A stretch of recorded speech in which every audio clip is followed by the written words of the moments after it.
16장입니다. 16장에는 일곱 대접장에 대한 이야기가 나옵니다. 그런데 그것을 시작하기 전에 우리가 몇 가지 것들이 생략되어 있는 것을 우리가 찾아내야 됩니다. 첫 번째는 일곱째 나팔 때문에 주님이 재림하셨다는 거예요. 재림한 후에 쏟아지는 것이 일곱 대접 재앙입니다. 그것을 꼭 기억해야 됩니다. 재앙이 쏟아지기 전에 또 나타나는 현상이 뭘까요? 우리 여섯째인에 보니까 주님이 나타났을 때 나타나는 현상들, 해와 달과 별들이 대격변이 일어나고 하늘이 이 두루마리처럼 말려지고 또 어떻습니까? 큰 지진이 일어나고 이러한 현상들이 지금 이미 앞에 써놨기 때문에 생략한 거라고 우리가 볼 수가 있습니다. 자, 이러한 일들이 지금 앞에 나와 있어요. 그리고 나서 지금 남겨진 이 악인들, 그 악인들에게 지금 대접재앙이 쏟아지고 있습니다. 대접재앙을 통해서는 사실은 이제 더 이상 회개의 기회가 없습니다. 그냥 악랄하게 막 저항하는 그들의 모습이 표현되긴 하지만 주님이 오신 이후로는 회개할 기회가 없습니다. 그것을 꼭 보셨으면 좋겠습니다. 이제 대접 재앙들은 다른 재앙들과 달리 어때요? 완전한 그런 파괴가 일어나요. 바다도 강도 다 완전하게 파괴됩니다. 그리고 들의 초목들도 다 죽죠. 뜨거운 불에 타버리는 거예요.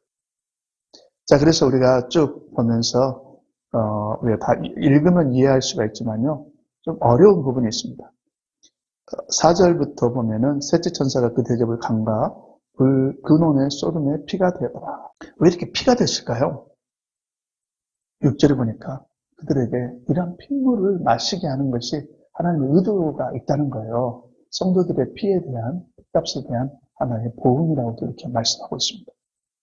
그런데 5절에 보니까 그랬습니다.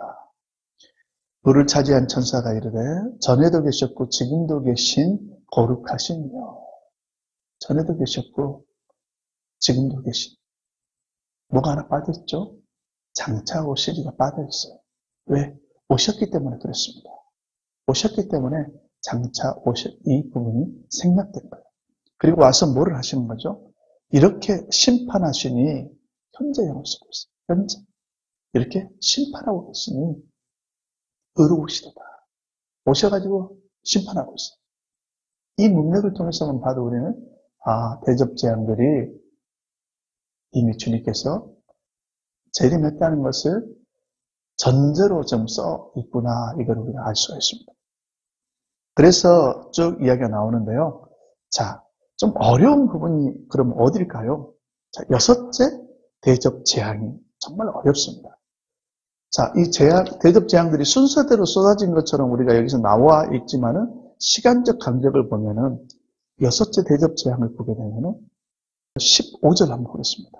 보라, 내가 도둑같이 오리니 아직 안 오셨어요. 곧 오려고 해요. 도둑같이 오신다는 그 표현이 우리가 익숙하잖아요. 누구에게 도둑같이 옵니까? 악인들에게, 불신자들에게 도둑같이 오지. 우리 성도들은 여러 가지 재앙, 어디에서 주님이 오신다는 것을, 그 시간은 정확하게 모르지만 어떤 재앙 이후에 오신다는 것을 우리는 알게 되는 거죠. 알게 돼 있어요. 그래서 내가 도둑같이 올 것이다, 곧 온다, 이 이야기. 사람들에게 이제 미스테리가 바로 이거죠. 대접재앙을 순서대로 내린다고 생각한 사람들은 한번 생각해 보세요. 이미 오셨어요. 장차 오실 리가 생략되어 있기 때문에. 그리고 앞에 막 우리 몸에 독종이 나고 우리 몸이 더 이상 화상을 입어서 움직일 수도 없고 큰 고통 가운데 모든 사람들이 지금 고통이 있고요. 마실 물도 없고 세상의 모든 것들이 다 이렇게 파괴되었는데 이런 전쟁을 어떻게 준비하겠습니까? 이 여섯째 대접재앙 12절에서 16절은 왜 재림이 일어나는지 그 배경을 지금 설명하고 있어요. 이들이 모여 있어요. 이 지금 모인 사람들 한번 봐보세요. 누가 모여 있습니까? 동방에서 오는 왕들이 모여 있죠. 동방에서 오는 왕들이, 그의 군대들이 모여서 전쟁을 하려고 해요. 근데 6장에 보니까 강한 자, 약한 자, 부한 자, 가난한 자, 왕족들, 강한 자들. 그의 군대들의 그 특징을 지금 쭉 나열했는데 똑같은 사람들이 똑같은 부류. 19장에도 마찬가지입니다. 똑같은 부류가 나와서 똑같은 부류가 놀래고 있어요. 재림하신 주님을 만나면서 그 천사들을 만나면서 놀랄 수밖에 없는 거예요. 그래서 우리는 그 대상도 다 사실은 동일합니다. 동일한 장면을 여러 가지 모습으로 표현해놨다 이렇게 보면 돼요.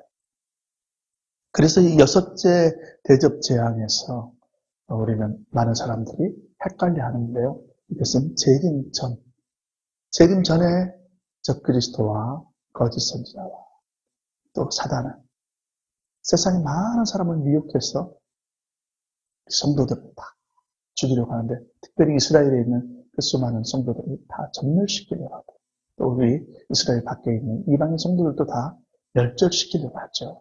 왜 그렇다고 그랬어요? 6째 나팔 재앙에 보니까 사람 3분의 1, 불신자 가운데 사람 3분의 1이 죽임을 당했어요. 한 가정에 한 사람씩 죽임을 당했다고 생각했어요. 그 분노가 얼마나 지속했습니까? 하나님을 대해서 이를 갈고 욕을 하고 그것을 분풀이해야 되는데 누구한테 분풀이하는 거예요?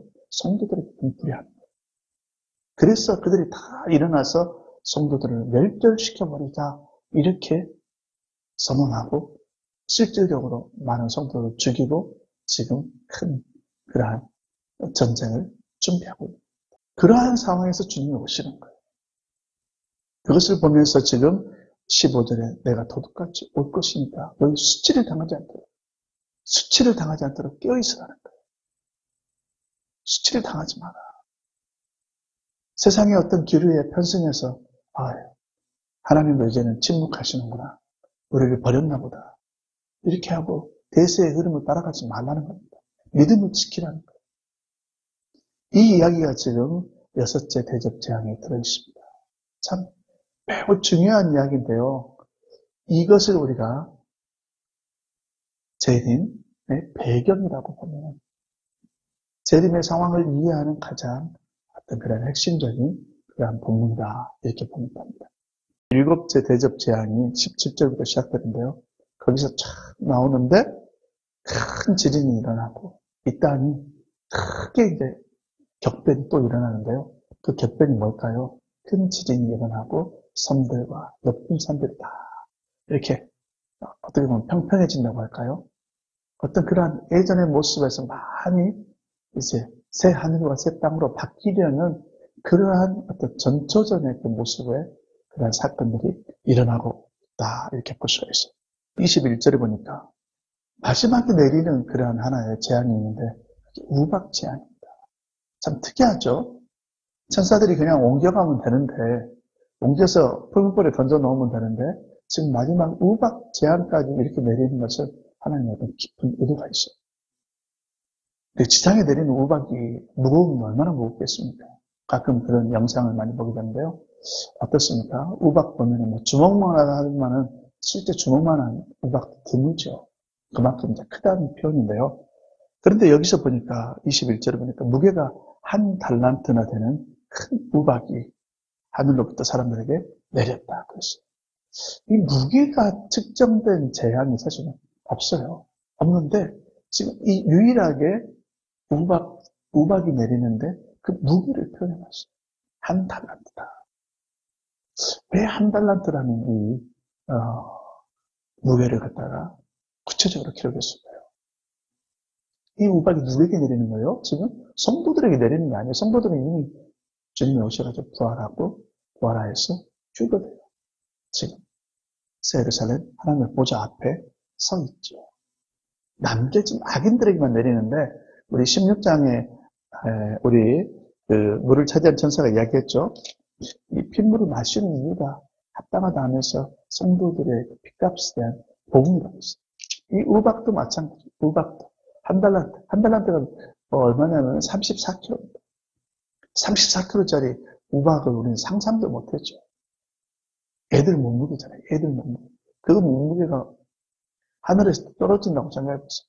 땅이 진동하죠. 맞으면 다 죽는데 사실 한 명도 안 죽습니다. 이걸 봐야 돼요. 이 대접 재앙을 보면요. 다 피로 베렸으니까 핏물을 마시면 다 죽어야 되잖아요. 근데 핏물 마셔도 안 죽어요. 우박재앙이 내리는데 한 명도 안 죽습니다. 죽을 수가 없어요. 이들이 산채로 지금 천사들에 의해서 불못불에 던져져야 됐다는 것입니다. 참 특이하죠. 이 한 달란트 사실 그 34kg는 다시 돌아와서요. 성도들에 대한 그 핏값에 대한 보험이라고 볼 수가 있습니다. 성막을 만들 때 보니까 성막에 여러 기구들이 쭉 등장하잖아요. 분향단, 제단, 뭐 이렇게 떡상 등장하는데 유일하게 무게를 정해준 게 있어요. 그게 뭐예요? 7촛대입니다. 7촛대를 만드는데 7촛대는 누구예요? 우리 7교회 우리 성도들을 상징하고 있어요. 우리 성도들을 상징하고 있는데 그 성도들을 상징하는 촛대를 갖다가 순금으로 무게를 정해줬는데 한 달란트로 만든 거예요. 한 달란트 순금으로 이 촛대를 만든 것입니다. 물론 그 무속적인 것들도 그 금이 들어갔지만요. 한 달란트. 이건 우리 성도들의 그런 하나의 그 무게를 갖다가 드러내는 이 촛대에 담긴 비밀이라고 볼 수가 있습니다. 그래서 여기서 무게를 표현한 것은 이 우박재앙이 성도들에 대한 핏값에 대한 보응이라는 것을 지금 이렇게 숫자를 통해서 보여준다 이렇게 생각합니다. 오늘 우리는 이 7대접재앙에 대한 이야기를 들었습니다. 7대접재앙은 부활하여 휴거된 성도들을 제외하고 남겨진 그런 악인들에게만 내리는 재앙이라는 것을 우리가 봐야 됩니다. 재림 일어나자마자 그 후에 일어난 재앙이 대접재앙이라는 것을 우리가 꼭 기억해야 돼요. 대접재앙을 우리가 재림 전에 있었다 이렇게 보면 그게 우리가 혼란에 빠집니다.